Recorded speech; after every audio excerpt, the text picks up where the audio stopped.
دعائیں ساتھ رہی تو حیدرآباد سے بھی زیادہ ودھایک یہاں بہار میں چل آ سکتے ہیں۔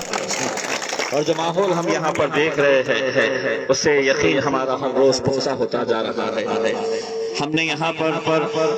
ان بزرگوں سے جب ملتے ہیں اور وہ بزرگ ہمیں جب اپنی دعاؤں سے نوازتے ہیں،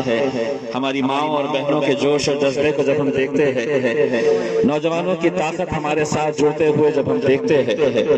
تو ہمیں اس بات کا یقین ہو جاتا ہے کہ 7 تاریخ کے دن آپ لوگ اپنے گھروں کے باہر نکلیں گے۔ ہمیں یہ نہیں پتا ہے کہ دوسرے امیدوار کس طرح کا کیسا کھیل کھیل رہے، لیکن ایک بات جو اظہار اسفی صاحب نے آپ کو بتائی ہے وہ بہت سنجیدگی سے آپ کو سمجھنے کی ضرورت ہے۔ دیکھیے آج تک ان علاقوں کے اندر ہم اپنی قیادت اس لیے نہیں کھڑے کر پا رہے ہیں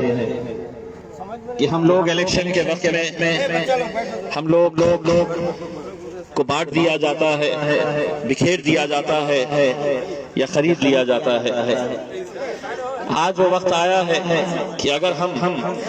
ایک مٹھی بن کر، ایک طاقت بن کر اگر ہم سب ایک ساتھ مل کر کھڑے ہو جاتے ہیں تو یقین مانیے ایک ایسا معجزہ ہم کر سکتے ہیں۔ جب مجلس یہاں پر آئی تو لوگ ہم پر الزام لگاتے تھے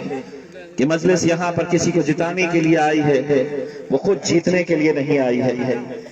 لیکن امتیاز جلیل جو آپ کے سامنے کھڑا ہے، آپ کا بھائی، آپ کا بیٹا بن کر،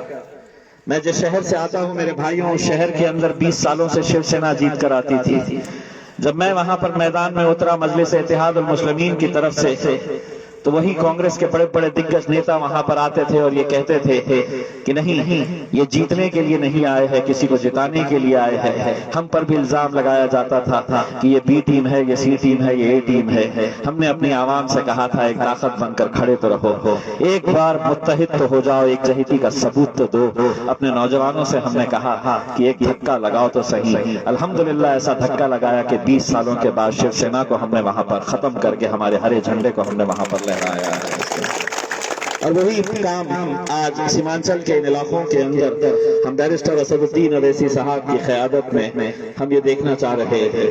آج تمام راجنیتک پارٹیاں ایک ایسی سازش رچ رہی ہے اور ان سازشوں سے آپ بخوبی واقف ہے کہ کیسے کیسے کھیل کھیلے جا رہے ہیں، کیسے شریعنتر کھیلے جا رہے ہیں۔ سبھی کی منشا یہی ہے کہ ہم ہار گئے چلے گا، کوئی دوسرا جیت جائے چلے گا، لیکن مجلس نہیں جیتنی چاہیے، اظہار اسفی صاحب کو ووٹ نہیں ملنے چاہیے۔ لیکن انہیں کیا متا کہ 7 تاریخ کے دن جب لوگ گھروں کے باہر نکلیں گے، ہو سکتا ہے کہ کام کرنے والا نوجوان آر جے ڈی کے ساتھ جڑا ہو، کانگریس کے ساتھ جڑا ہو، لیکن کہیں نہ کہیں اندر اسے یہ معلوم ہے کہ میں بھی اس بار پتنگ کو ہی ووٹ دینے والا ہوں۔ تو 7 تاریخ کے دن